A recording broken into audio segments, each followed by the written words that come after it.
Good morning and welcome to the 445 Productive Through Joy Show with your host and your boy, Dr. Michael Datcher. The show airs each weekday morning. Man, it's early at 4:45 a.m. here on the West Coast. And then that's on YouTube's Michael Datcher channel. And then 4:45 p.m. Let me get this out the way. Bam! 4:45 p.m.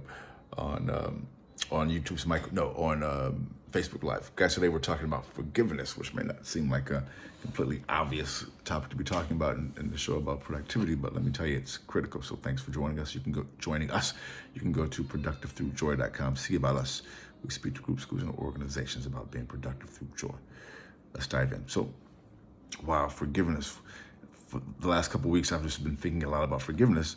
So, sidebar, all these shows, all of the shows really about me just trying to work through my own issues, and I figured there are probably other people who are going through similar issues as well. Therefore, we have a show called the 445 Productive Through Joy Show, where we get a chance to work collectively on the things that could be roadblocks to our heightened levels of productivity. So, but a lot of it just me going through my own stuff, talking about it publicly. So here we go. So we're talking about forgiveness today because forgiveness is almost has a non-intuitive connection to productivity. So point one is that you want to think about the people. We encourage you to think about. We encourage you to think about the people in your life who've done you wrong, who you perceive as your enemies, who've hurt you, and just consider forgiving them. Because sometimes people have done so many egregious things to us that step one is just considering possibly forgiving them. I've got people in my life like that who have done some things that are so beyond what you could even imagine. Just the craziness of it, the hurtfulness of it, not just for me, but people who I love. I'm talking about some really evil, devilish, destructive, nasty, painful stuff. It's really hard to even imagine people could do something like that and then sleep at night.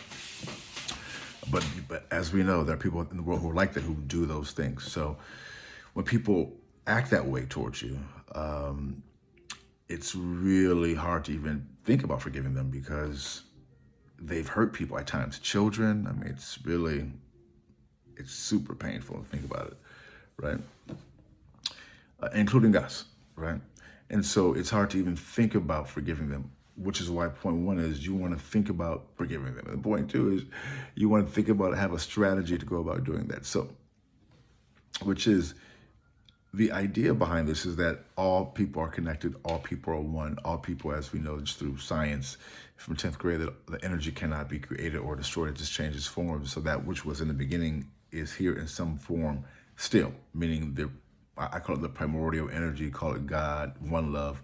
It goes by many names, but that thing is still here today, which means that it has to also be inside of you, inside of me, and also inside of the enemies that we have, folks who've done us wrong, or done children wrong, or done people wrong in the world.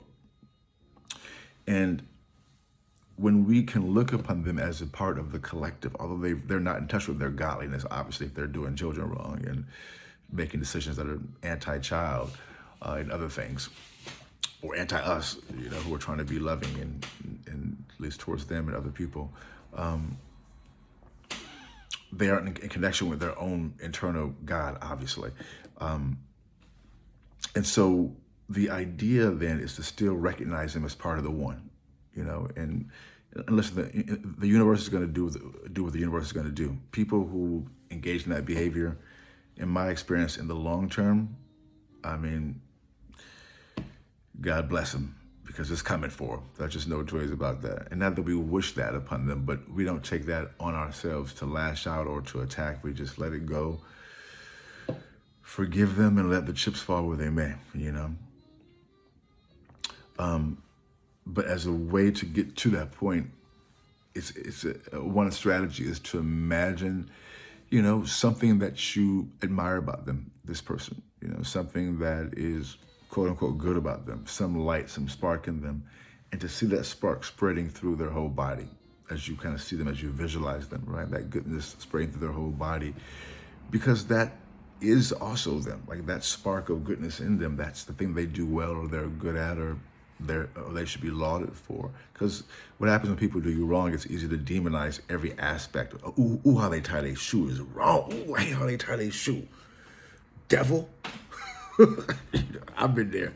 Ooh, look at that little knot on that shoe. You know, it's easy to demonize people who've done us wrong. And listen, some people need to be demonized, at least in the short term. But most people, have some redeeming quality. And so if we can identify that that redeeming quality, even if they only got one.